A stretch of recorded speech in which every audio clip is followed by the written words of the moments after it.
Good morning. It's Tuesday morning. We survived Monday somehow, and here we are. Uh, we're in chapter 39 of the book of the prophet Jeremiah. And in chapter 38 and 37, God is warning Zedekiah.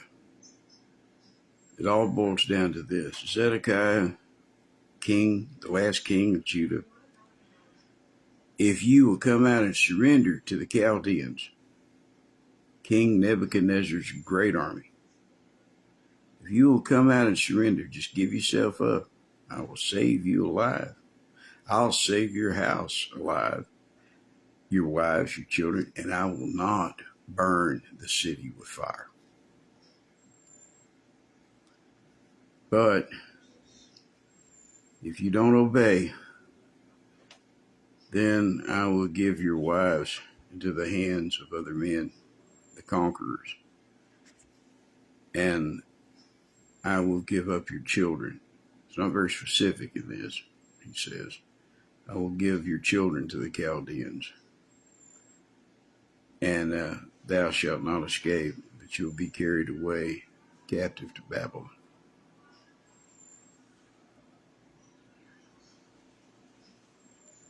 Well, when the time came, Zedekiah ran, as we'll see. The end of chapter 38, where the last verses of Jeremiah abode in the court of the prison. At least he wasn't in the dungeon anymore. Until the day that Jerusalem was taken. And he was there when Jerusalem was taken into prison.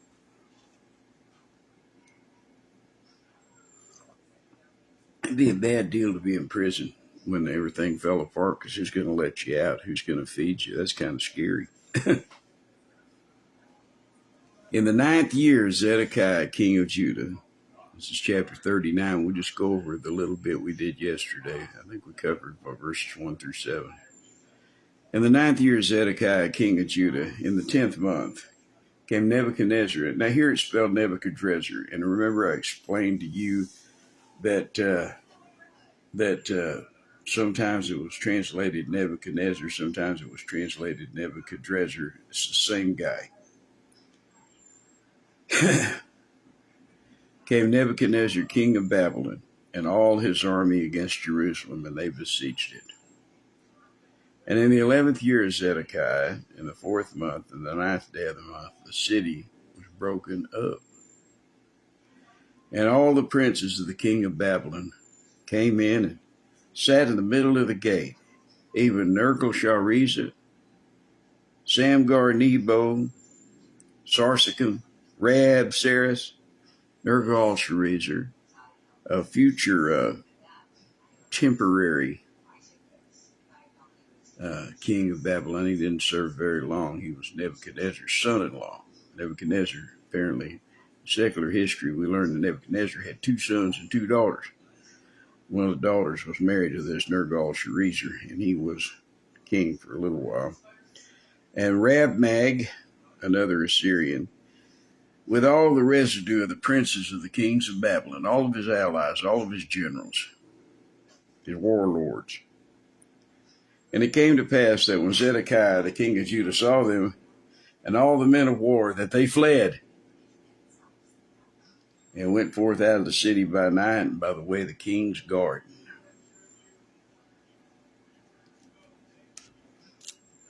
By the gate betwixt the 2 walls, and he went out the way of the plain.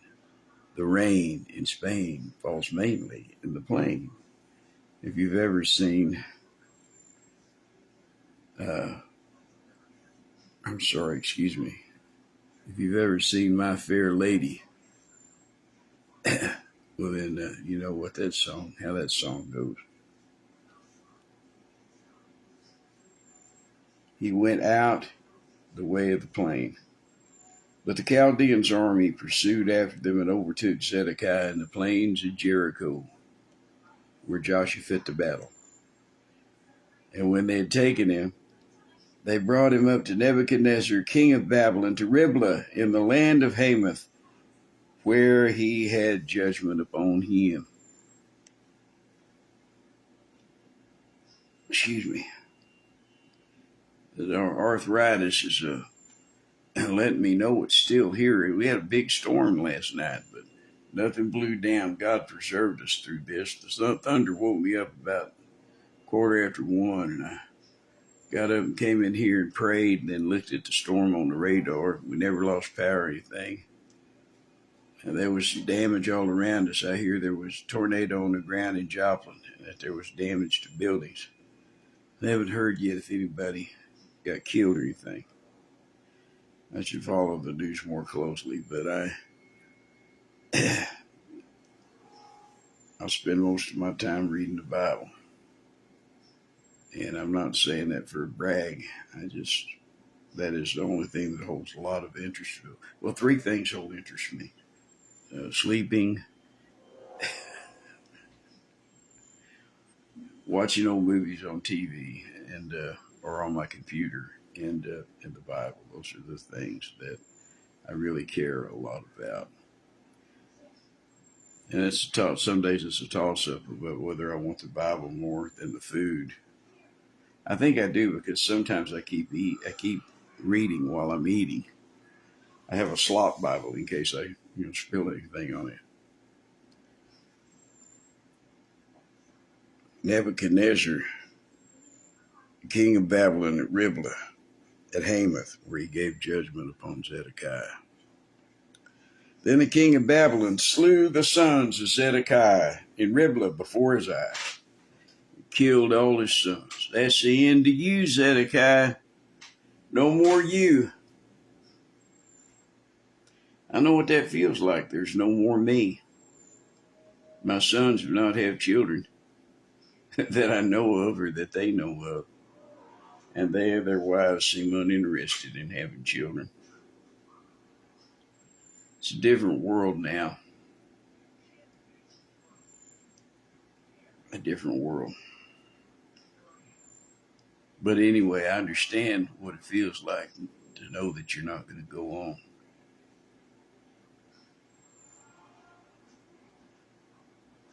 The king of Babylon slew the sons of Zedekiah in Riblah before his eyes. Also the king of Babylon slew the nobles of Judah. All those wicked men who advised Zedekiah so poorly, they get killed too. There's no Fair and Young song that says your time's coming, buddy. Well, that's true. You act a certain way, you're going to get a certain outcome. You do a certain thing, you reach a certain end.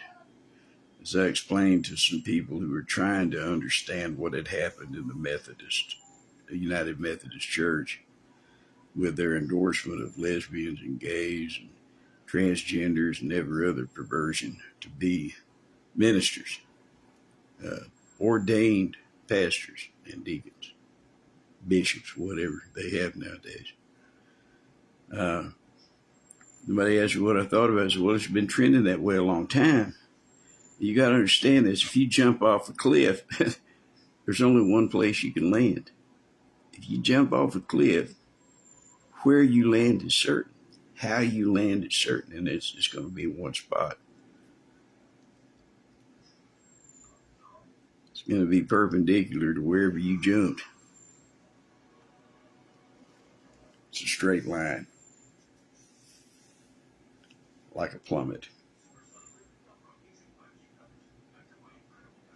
The king of Babylon slew the sons of Zedekiah and Riblah before his eyes, and also the king of Babylon slew all the nobles of Judah. Moreover, he put out Zedekiah's eyes. So see, that was the last thing Zedekiah saw. Saw his son slaughtered. That's the end of him. Saw his mighty men slain before it.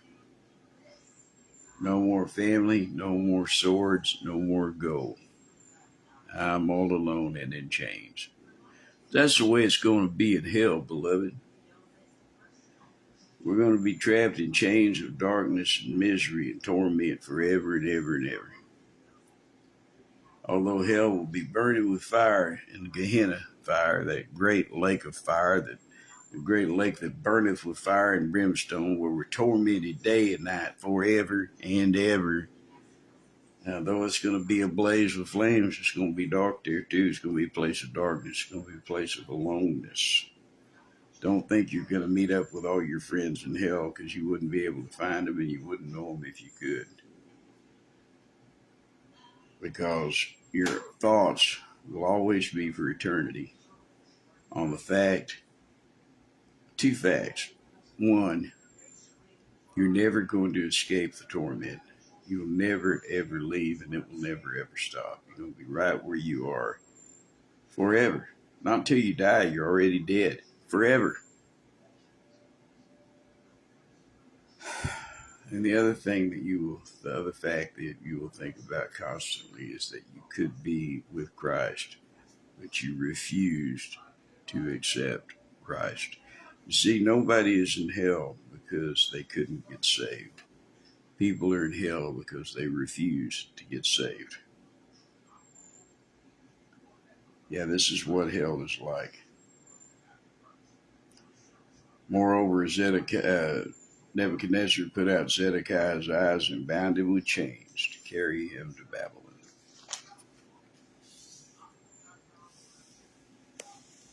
We'll pick up in verse 8. The Chaldeans burned the king's house, and the houses of the people, and break down the walls of Jerusalem.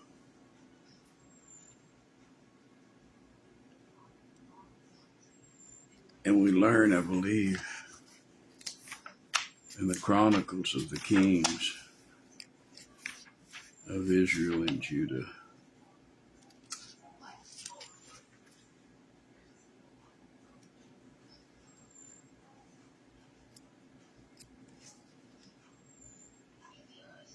that they burned the house of God.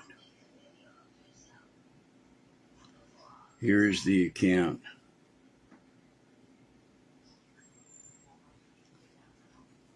Zedekiah was one in 2 Chronicles chapter 36, beginning in verse 11. We have the history in 2 Chronicles. We have Jeremiah's view of it in his prophecy, his bird's eye view. We get other details from elsewhere. Zedekiah was 120 years old when he began to reign, and reigned 11 years in Jerusalem. And he did that which was evil in the sight of the Lord his God, and humbled not himself before Jeremiah the prophet, speaking from the mouth of the Lord. He also rebelled against King Nebuchadnezzar, who had made him swear by God, but he stiffened his neck and hardened his heart from turning unto the Lord God of Israel. Moreover, all the chief of the priests and the people transgressed very much after the abominations of the heathen, polluted the house of the Lord, which he had hallowed in Jerusalem. And the Lord God of their fathers sent to them by messengers, rising up betimes and sending, because he had compassion on his people and on his dwelling place. But they mocked the messengers of God, and despised his words, and misused his prophets, until the wrath of the Lord arose against his people, till there was no remedy. I have expressed to you before how frightening a thought that is, until there was no remedy. We always think there'll be time, that there'll be a way to fix things, but there comes a time, an inflection point maybe, or a point of no return. There comes a time when there is no remedy, that nothing you do can turn the ship. I fear that we're there right now, and that is why we must get ready and live through judgment until. But God will preserve us through judgment, just as he did Jonah. Just as he did Jonah in the. No, it was Noah. I'm sorry, Noah in the boat, in the ark, until he takes us out. See, Noah is a picture of the Jewish nation being protected during the tribulation, the 7 years of hell on earth that is coming soon. Because the world is already deciding and has decided against Jerusalem. We have reached the point that Zechariah described where Jerusalem is going to be the big deal. Chapter 12 of Zechariah, the burden of the word of the Lord for Israel, saith the Lord, will stretch forth the heavens, layeth the foundation of the earth, and formeth the spirit of man within you. Behold, I will make Jerusalem a cup of trembling to all the people round about, and they shall be in the siege both against Judah and against Jerusalem. And in that day will I make Jerusalem a burdensome stone, not just for the people around them, but it says for all people, a burdensome stone. And all that burden themselves with it shall be cut in pieces, though all the world be gathered against it. God is saying that he's going to protect Jerusalem no matter what the world does for now. One day he will complete it, completely defend it finally, when he returns from heaven at the head of a great army to fight the battle of Armageddon at the end of the 7-year tribulation and destroy the armies of Antichrist, the armies of the beast, the armies of Satan gathered all the world against him. And he does it with the word of his mouth. Just like he created the world, he'll destroy them with the word of his mouth. Therefore he brought upon them the king of the Chaldees, back to chapter 36, 2 Chronicles, who slew their young men with the sword in the house of their sanctuary, and had no compassion upon young man or maiden, old man, or him that is stooped for age. He gave them all into his hand, and all the vessels of the house of God, great and small, the treasures of the house of the Lord, the treasures of the king and of his princes, all these he brought to Babylon. And they burnt the house of God.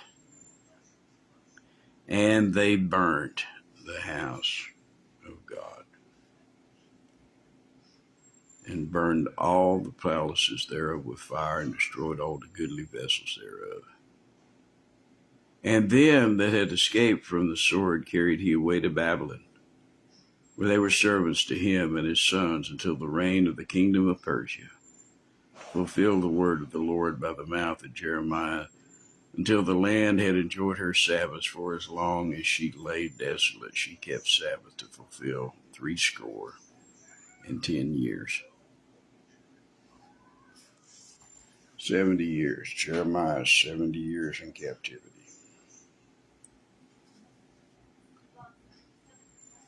And the Chaldeans, verse 8, Jeremiah chapter 39. Back into the text. That's what we do sometimes. We back into the text.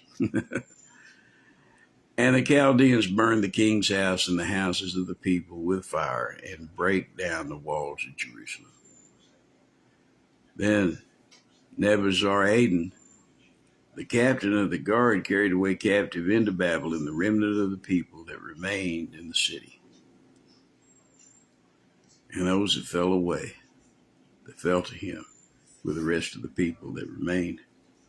But Nebuzaradan, the captain of the guard, left of the poor of the people, which had nothing, in the land of Judah, and gave them vineyards and fields at the same time. Why should he take the poor people? They didn't have anything. They didn't have any gold or silver or lands. They didn't have any cattle, livestock. I imagine livestock was a little slim with that foraging army and the people inside the city, besieged and running out of bread. I don't remember that. Don't imagine there were any cows walking around that weren't taken to the cook fire. Now, Nebuchadnezzar, king of Babylon, gave charge concerning Jeremiah to Nebuzaradan, the captain of the guard. How did the king Nebuchadnezzar know about Jeremiah? Well, because he had spies and he knew that Jeremiah and Ezekiel were exchanging letters back and forth. You see, Ezekiel went nearly 18 years before this.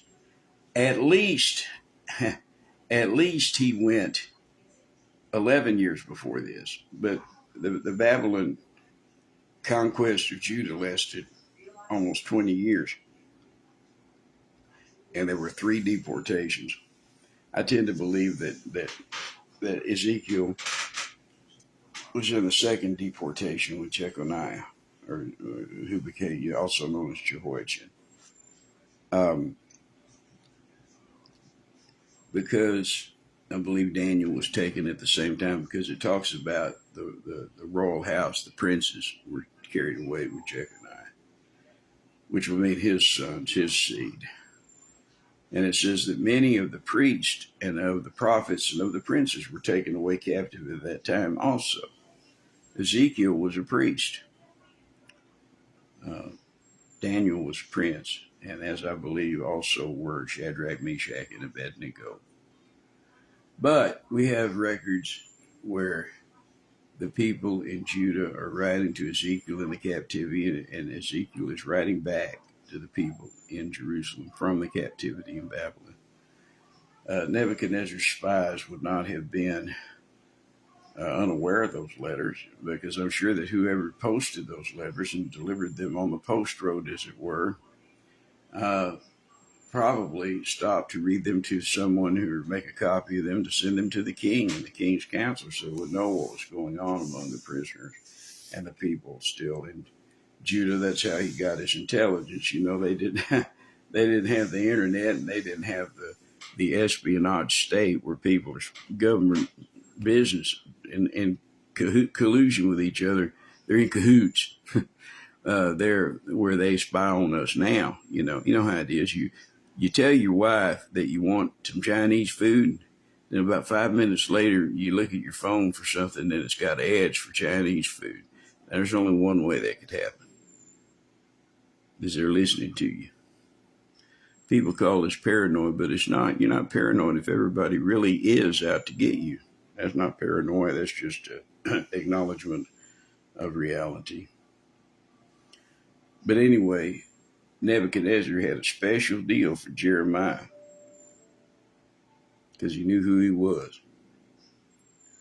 Now, Nebuchadnezzar, in verse 11, king of Babylon, gave charge concerning Jeremiah to Nebuzaradan. Remember, Nebuchadnezzar is up there in Riblah, in Hamath, which had long before been a part of Syria, and then had been part of the Assyrian Empire taken by conquest by Rabshakeh, the great general that tried to take Jerusalem, and God turned him away. But after that had been part of the Assyrian Empire. But you remember, Babylon conquered the Assyrian Empire. So Nebuchadnezzar could set up his tent wherever he wanted to. Right now he was in Riblah and Hamath. So he knew that Jeremiah was down there. Now, Nebuchadnezzar, king of Babylon, gave charge concerning Jeremiah to Nebuzaradan, the captain of the guard, saying, "Take him and look well to him, and do him no harm. But do unto him even as he shall say unto thee." That's a pretty good deal. Well, first, Lord, I want a steak and a bottle of beer. Now, I don't order beer anymore. I'm a teetotaler. But I mortified my parents one time. A lovely place called the Barbecue Inn. They're closed on Sunday now, I believe, in Houston, Texas, up on Cross Timbers, I think, at Yale Street, just south of Shepherd. We used to go up there all the time too. That's where Sears was in the Garden Oaks Picture Show. Well, they're still there. They're still in business. I don't think they're open on Sunday, but they were open on Sunday when I was a little kid. We went there after church. And, of course, just to prove I always listened to grown-ups talk, they were letting me order for myself. And I was either, Mommy and Daddy were still together, so I couldn't be more than 5 years old. Now, they got a divorce when I was 5. And, but anyway, we're in the Barbecue Inn. The waitress asked me what I wanted, and I said, I want a shrimp cocktail and a bottle of Jack's. Jack's is a beer that is no longer in business. It was the nickname of Andrew Jackson. It was bottled, I think, in Jackson, Mississippi or something. Jack's beer. And, of course, my parents were, as I say, completely mortified. But it's just what I'd heard them order in a cafe before. Your kids listen to you. Take him, look well to him, do him no harm, but do unto him even as he shall say unto thee. No, I said, whatever he wants, you give it to him. And I remember one time I wanted to go to a fancy deal at the Southwestern Baptist Theological Seminary in Fort Worth. And I wanted to surprise a friend, but not at his expense. How could I surprise him if he got me tickets to go to a deal honoring him? And so I knew from being in a couple of meetings with him, I knew the president of the university, president of the seminary. It was Dr. Paige Patterson. I called his office on the phone and talked to his assistant and told her my story. And she said, well, let me talk to Dr. Patterson and I'll get back to you. I was thinking, well, she might call me back in a couple of days. It's like 10 minutes later, she called me back and she said, are you the fiddle player? And I said, yeah. He says, well, Dr. Patterson said to give you whatever you want. This is what Nebuchadnezzar was saying about Jeremiah. He recognized him as a great prophet of one of the gods. And so he wanted to do good things to him, wanted to treat him right. You know what? If you have a testimony for Christ, and it's obvious to everybody, sometimes your enemies will treat you better than your friends. I've seen that in real life because they respect your commitments. Now Nebuchadnezzar, the king of Babylon, gave charge concerning Jeremiah to Nebuzaradan, the captain of the guard, saying, take him and look well to him, and do him no harm, but do unto him even as he shall say unto thee. So Nebuzaradan, the captain of the guard, sent, and Nebuchadnezzar, Rabsaris, Nergal-Sharezer, Rabmag, and all the king of Babylon's princes, even they sent and took Jeremiah out of the court of the prison. He could have starved there. He could have burned there. He could have been eaten by wild and rabid dogs. You don't know what could have happened to old Jeremiah. Even they sent and took Jeremiah of the court of the prison and committed him unto Gedaliah, the son of Ahikam, the son of Shaphan, that he should carry him home. And so he dwelt among the people. Remember Gedaliah? He was the grandson of Shaphan. Shaphan was the man who had helped Jeremiah before, twice. Gedaliah was one of the princes that had helped Jeremiah before. Zedekiah talked and worried about the princes and the soldiers, the warriors that had gone over to the Chaldeans. I'll tell you what happened to Gedaliah. Although I can't prove this, but I think by his actions that this could be the case.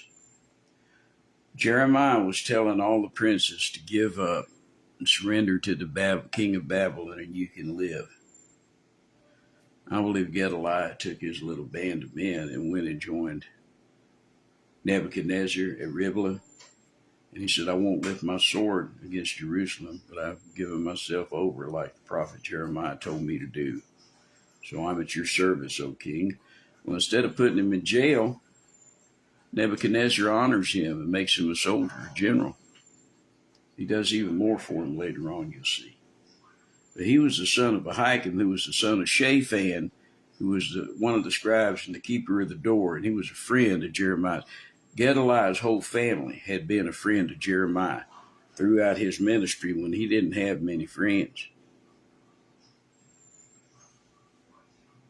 Even they sent, verse 14, and took Jeremiah out of the court of the prison and committed him unto Gedaliah, the son of Ahikam, the son of Shaphan, that he should carry him home. And so he dwelt with the people. Do we know what Jeremiah wanted to do? Jeremiah wanted to stay in Jerusalem and never leave because it was his home, to stay in Judah. He didn't want to go into captivity. He didn't want to go to Egypt. He didn't want to go anywhere else. Didn't want to hide. Just wanted to stay there because it was God's land. And that must have been what he told Gedaliah that he wanted to do, because Nebuchadnezzar ordered them to do whatever he wants you to do. It says, even they sent and took Jeremiah out of the court of the prison. They saved him out of jail and committed him unto Gedaliah, the son of Ahikam, the son of Shaphan, that he should carry him home. And so he dwelt with the people. Oh my, isn't that wonderful? Isn't that absolutely wonderful? Delight thyself in the Lord, and he shall give you the desire of your heart. Jeremiah just wanted to stay home. For a while he gets to. But you see, the Lord's going to talk to him. Even though Jerusalem is destroyed, the Lord has more ministry for Jeremiah to carry out. And no matter what Nebuchadnezzar says, or Gedaliah, or any of the other princes, no matter what Jeremiah wants, he's going to do what God says. And that's what these next few chapters are about. It's about allegiance to God, about allegiance to friends, about knowing who your enemy really is. I love you people. Thanks for coming and being with me every morning that I'm able to do it. God bless you.